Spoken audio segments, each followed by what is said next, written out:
Rubbish piled up on streets was one of the most evocative images of the 1970s, but the winter of discontent is back, with Birmingham City Council struggling to stave off bankruptcy.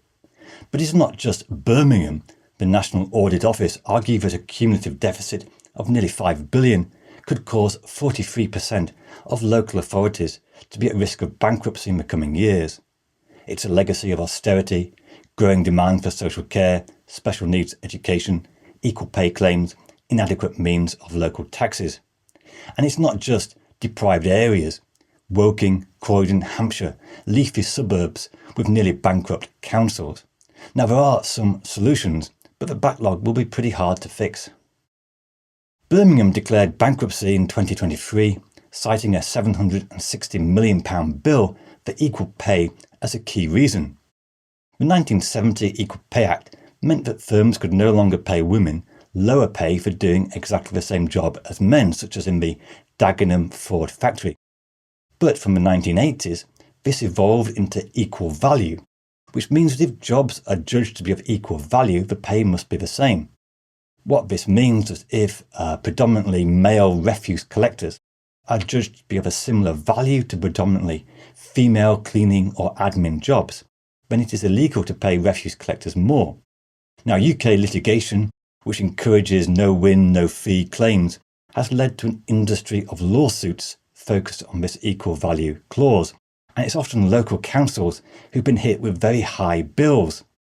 Birmingham City Council has already paid out over £1 billion to fix equal value claims. It's currently trying to remove a fourth worker from a refuse lorry to limit future equal value claims. Because it's not just about paying bin men more or less, it's about the knock-on effect of the jobs, which may be rather arbitrarily considered to be the same as a refuse collector.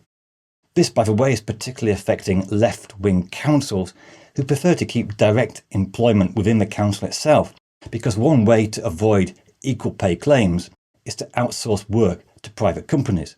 Though it is worth pointing out this is more expensive and has its own drawbacks. But whilst this is definitely a factor, arguably the biggest elephant in the room is the austerity since 2010, because it was local authorities who saw the biggest cuts to budget departments under the coalition government. Between 2010 and 2019, the real value of central government grants was cut by 40%. Now, this shortfall was supposed to be made up by higher local taxes and new sources of funding, plus of course spending cuts. But local authorities are capped in their ability to raise taxes. Council tax itself is highly regressive, taking a bigger share of tax from low-income households. And of course the central government can limit how much council tax rates can raise. In a desperate bid to raise money, some local councils, such as Croydon, borrowed nearly £500 million to invest in property development business. But oversight was feeble, and the council has yet to make any significant returns, whilst paying millions on debt interest. The result is that even with higher charges such as higher car parking fees and new charges for using council services, the core spending power of local authorities has been cut by 25% since 2010. Now, there has been some uptick in spending in recent years, but given the rise in the population, real spending per person is still lower than 2015. Another reason for council overspend is a rise in homelessness rates in the past 10 or 20 years, because councils have a legal requirement to spend more on temporary accommodation to house the homeless. This means much higher spending on hotels and B&Bs. The UK, unfortunately, has one of the highest rates of homelessness in the advanced world, a reflection of the very high rental costs. Now, local councils have been given targets for home building, but they often struggle to build it. Now, this is partly due to local NIMBY pressures. There's usually little local interest in building houses, but also councils argue that increasing the housing stock and the population isn't particularly financially attractive because it leads to higher demand for council services without any corresponding increase in funding from central government. So one solution is to give local councils more financial benefit from actually increasing the housing stock. In the long term, this could be cheaper than paying for hotels and B&Bs. This graph shows that the UK used to spend more on building houses than spending on housing benefit, but in recent decades this has been reversed, symbolic of a failed approach to housing. It is worth mentioning one positive development of the past decade has been giving councils 50% of business rate collection, which gives more incentives for councils to encourage businesses to set up. But whilst real funding per person has fallen, statutory spending for councils has increased. The biggest cause of higher demand has been a rise in demand for social care. Local authorities have a legal requirement to provide both adult and children social care, but here demand has increased significantly. Because of an ageing population, declining health, demand has gone up quite a lot. Now, social care is clearly an important function of a welfare state, but unlike health or pensions, provision is left to local authorities, who have very limited ability to raise finance. The result is that councils are spending an ever higher share of their limited income on social care, meaning that they have to cut to the bone other services such as libraries, parks and refuse collection. The big problem is that for many years central governments have ducked their responsibility of providing a comprehensive solution to social care, preferring to kick the can down the road. The problem is that with the population share over 65 set to rise, this is an area of spending which will only increase for local authorities in the coming years.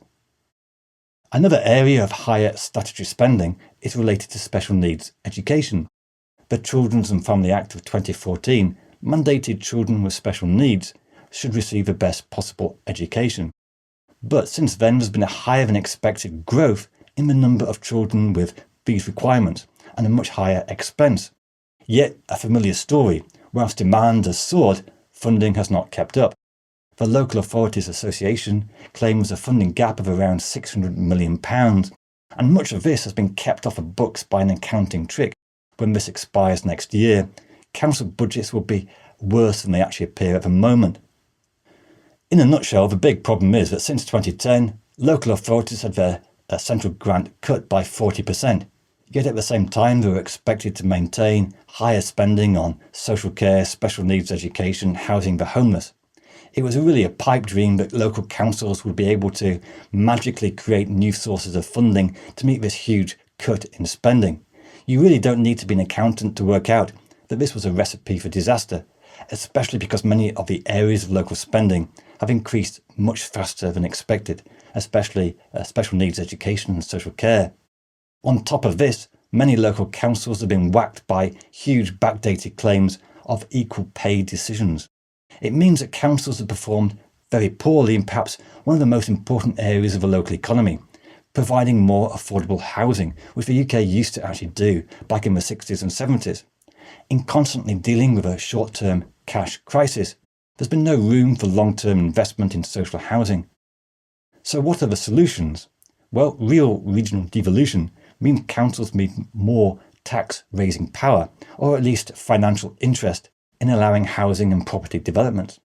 One thing that councils shouldn't be forced to do is to try novel and untried financial strategies to fix budget black holes through commercial investment. They're not skilled in it and it tends to not work out. But any real fix to the issue of local authorities will need a much better long-term solution for providing social care. Now, it is worth pointing out in 2017, Theresa May government proposed using part of the wealth from housing to fund social care. But labelled a dementia tax, it was very unpopular and caused her to nearly lose the election to Jeremy Corbyn.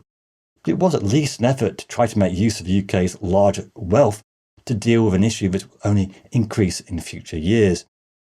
Unfortunately, it's not just local authorities with poor budgetary positions. Central government has its own huge headache.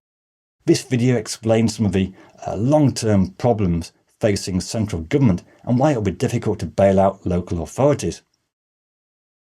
Well, happy Easter and see you soon.